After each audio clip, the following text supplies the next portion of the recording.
Alright guys, our next performer coming up is also an actor. You can see him in the upcoming films called Rob the Mob. It has Andy Garcia and Ray Romano. And you can also see him on Conan O'Brien. So give it up for Chuck Marti.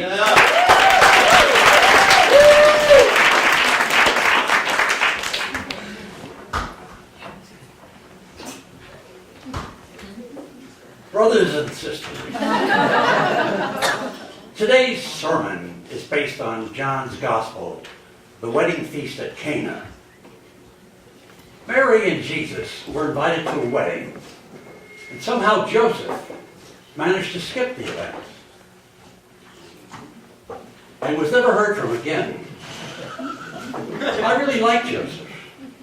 Anyway, the Blessed Mother notices that the host has run out of wine. Now, speaking of running out, I have the treasurer's report from last month. First collection, $23,674.80. Second collection, 35 cents. 3 dimes and a nickel. More on this later. No, more on this now. Priests expect to be paid. I don't remember taking the vow of poverty. What do you expect up here for 35 cents? Billy Graham? Back to the gospel. So the Holy Mother notices that the host has run out of wine and says to Jesus, do something. And Jesus goes, Ma, what do you want from me? We don't even know these people.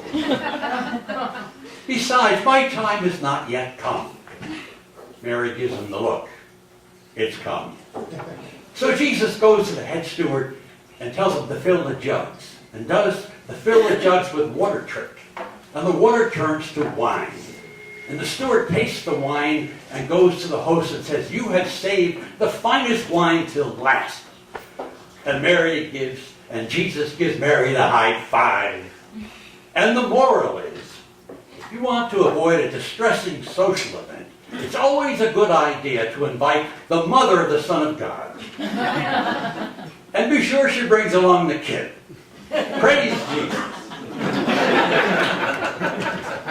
Catch me next Sunday. My homily starts with 12 apostles walk into a bar.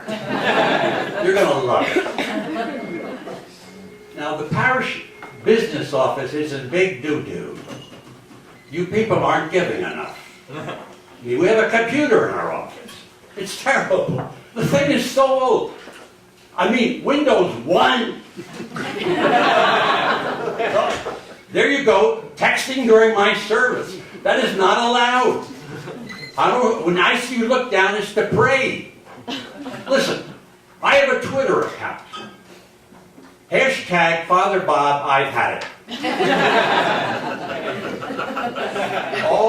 All my tweets are in Latin. And the Latin word for tweet is twat.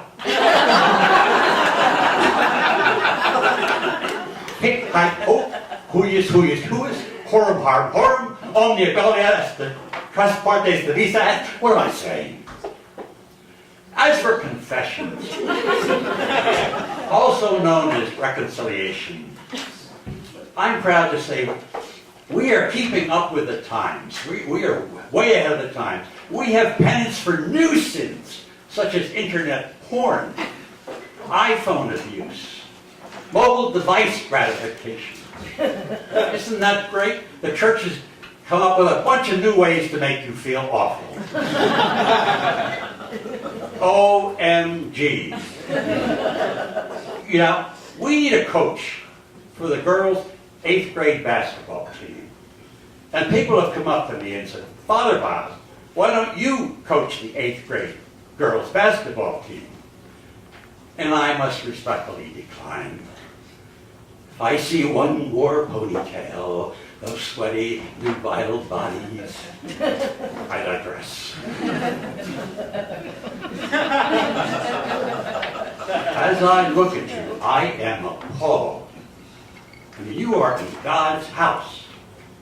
Proper attire is a must. And yet some of you are dressed like you're going to a beach party. Low necklines, short shorts, flip-flops. Those are the men.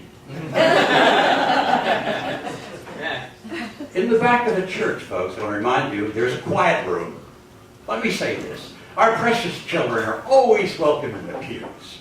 Those chubby Cheerio, chubby cherubs are held most dear. However, when there is crying and loud noise and distractions, parents are advised to deposit those children in the quiet room where their bubbling, bellowing noises will no longer drive the congregation nuts. So, everybody say amen. Amen. Seems like you are in the quiet room. I can't hear you. Everybody say amen. Amen. Praise Jesus. Praise Jesus. And as we stand and sing the final hymn, I'd ask everyone, please, stay for all 18 verses. I don't want to see anyone leave before I do. So drive safely, and when you get home, please say a prayer for Father Bob. Go in peace. Amen, brothers and sisters. Amen.